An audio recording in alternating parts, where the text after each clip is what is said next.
ام المومنین حضرت عائشہ صدیقہ رضی اللہ تعالیٰ عنہ کے فضائل و مناقب بے شمار ہیں، اور وہ آپ صلی اللہ علیہ وآلہ وسلم کی تمام بیویوں میں خدیجۃ الکبریٰ رضی اللہ تعالیٰ عنہ کے بعد سب سے افضل ہیں، اور بعضوں نے حضرت خدیجۃ الکبریٰ رضی اللہ تعالیٰ عنہ سے بھی ان کو افضل کہا ہے۔ غرض وہ آپ صلی اللہ علیہ وآلہ وسلم کی خاص چہیتی تھی، اور آپ کی بیویوں میں صرف وہی کماری تھی، اور اس کم سنی میں آپ رضی اللہ تعالیٰ عنہ کا یہ حال تھا کہ علم و فضل، قوت حافظہ اور عقل و دانش میں بڑی بوڑھی عورتوں سے سبقت لے گئی تھی۔ حضرت جابر بن عبداللہ رضی اللہ تعالیٰ عنہما کہتے ہیں کہ میں نے نبی اکرم صلی اللہ علیہ وآلہ وسلم کے زمانے میں ایک عورت سے شادی کی، پھر میں رسول اللہ صلی اللہ علیہ وآلہ وسلم سے ملا تو آپ نے فرمایا، جابر کیا تم نے شادی کر لی؟ میں نے کہا جی ہاں۔ آپ صلی اللہ علیہ وآلہ وسلم نے پوچھا، کماری سے یا غیر کماری سے؟ میں نے کہا غیر کماری سے۔ آپ صلی اللہ علیہ وآلہ وسلم نے فرمایا، شادی کماری سے کیوں نہیں کی کہ تم اس کے ساتھ کھیلتے کودتے؟ تو میں ڈرا کہ کہیں کماری لڑکی آ کر ان میں اور مجھ میں دوری کا سبب نہ بن جائے۔ آپ صلی اللہ علیہ وآلہ وسلم نے فرمایا، اگر ایسا ہے تو ٹھیک ہے، چونکہ کماری لڑکی کو کسی اور شوہر سے سابقہ نہیں پڑا ہوتا، جو شوہر دے وہ اس کو بہت جانتی ہے، نیز کماری عورتوں کی اولاد بہت ہوتی ہے، اس لیے کہ ان کے رحم صاف ہوتے ہیں، ان میں بیماری نہیں ہوتی۔ اگرچہ اولاد کا ہونا اللہ تبارک و تعالیٰ کی قدرت سے متعلق ہے۔ عویم بن سعدہ انصاری رضی اللہ تعالیٰ عنہ کہتے ہیں کہ رسول اللہ صلی اللہ علیہ وآلہ وسلم نے فرمایا، کماری لڑکیوں سے شادی کیا کرو، کیونکہ وہ شیریں دہن ہوتی ہیں اور زیادہ بچے جننے والی ہوتی ہیں، اور تھوڑے پہ راضی رہتی ہیں۔ زیادہ بچے جننے کا معاملہ عورت کے خاندان سے متعلق بھی ہوتا ہے۔ بعض خاندان کی عورتیں بہت بچے جنتی ہیں، اور بعض خاندان کی عورتیں اکثر بانجھ ہوتی ہیں۔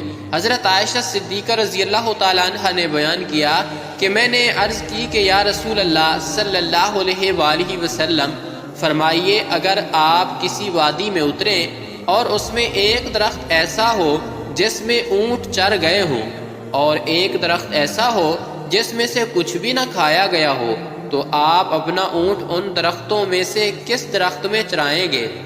حضرت صلی اللہ علیہ وآلہ وسلم نے فرمایا کہ اس درخت میں جس میں سے ابھی چرایا نہیں گیا ہو۔ ان کا اشارہ اس طرف تھا کہ رسول اللہ صلی اللہ علیہ وآلہ وسلم نے ان کے سوا کسی کماری لڑکی سے نکاح نہیں کیا۔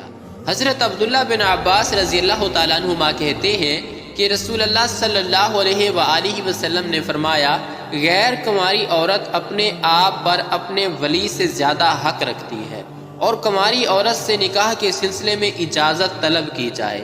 عرض کیا گیا، اللہ کے رسول، کماری بولنے سے شرم کرے گی؟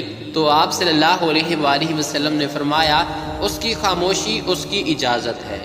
ناظرین گرامی، یہاں یہ امر بھی ملحوظ رہے کہ کماری عورتوں سے نکاح کرنے کی فضیلت اور فوائد اپنی جگہ مسلم ہیں، ان سے کسی کو کوئی اختلاف نہیں۔ الحمدللہ میرا بھی یہی ایمان ہے، اللہ تعالیٰ قائم و دائم رکھے۔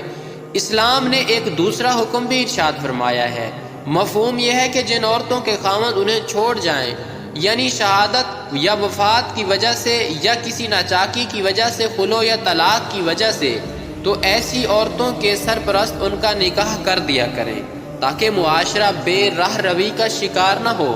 یہ درس بھی ایمان والے مردوں اور ایمان والی عورتوں کو پڑھنا چاہیے، تاکہ معاشرتی مسائل میں کمی واقع ہو سکے۔ ایک دوسرے کو برداشت کرنے کی عادت ہونی چاہیے، سوتن کا نام سن کر حواس باختہ نہیں ہونا چاہیے۔ اسی طرح اگر کسی وجہ سے کوئی دوسری شادی کرنا چاہے، یا عورت پہلے خاوند کے سائے سے محروم ہو اور دوسری شادی کرنی چاہے، تو لڑکے کے والدین کو منع نہیں کرنی چاہیے۔ فاطمہ بنت قیس رضی اللہ تعالیٰ عنہ کہتی ہیں کہ رسول اللہ صلی اللہ علیہ وآلہ وسلم نے مجھ سے فرمایا، جب تمہاری عدت گزر جائے تو مجھے خبر دینا۔ آخر انہوں نے آپ صلی اللہ علیہ وآلہ وسلم کو خبر دی تو انہیں معاویہ اور ابو الجہم بن صغیر اور اسامہ بن زید رضی اللہ تعالی عنہم نے شادی کا پیغام دیا۔ تو رسول اللہ صلی اللہ علیہ وآلہ وسلم نے فرمایا رہے معاویہ وہ تو مفلس آدمی ہیں، ان کے پاس مال نہیں ہے، اور رہے ابو جہم تو وہ عورتوں کو بہت مارتے پیٹتے ہیں، لیکن اسامہ بہتر ہیں۔ یہ سن کر فاطمہ رضی اللہ تعالیٰ عنہ نے ہاتھ سے اشارہ کیا اور کہا اسامہ اسامہ، یعنی اپنی بے رغبتی ظاہر کی۔ آپ صلی اللہ علیہ وآلہ وسلم نے فاطمہ رضی اللہ تعالیٰ عنہ سے فرمایا اللہ اور اس کے رسول کی بات ماننا تمہارے لیے بہتر ہے۔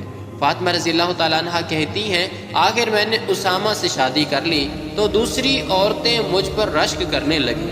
اس روایت سے معلوم ہوا کہ جسے پیغام دیا گیا اگر اس کی طرف سے ابھی موافقت کا اظہار نہیں ہوا ہے تو دوسرے کے لیے پیغام دینا جائز ہے۔ اس سے یہ بھی معلوم ہوا کہ صلاح و مشورہ دینے میں کسی کا حقیقی اور واقعی عیب بیان کرنا جائز ہے تاکہ مشورہ لینے والا دھوکہ نہ کھائے، یہ غیبت میں داخل نہیں ہے۔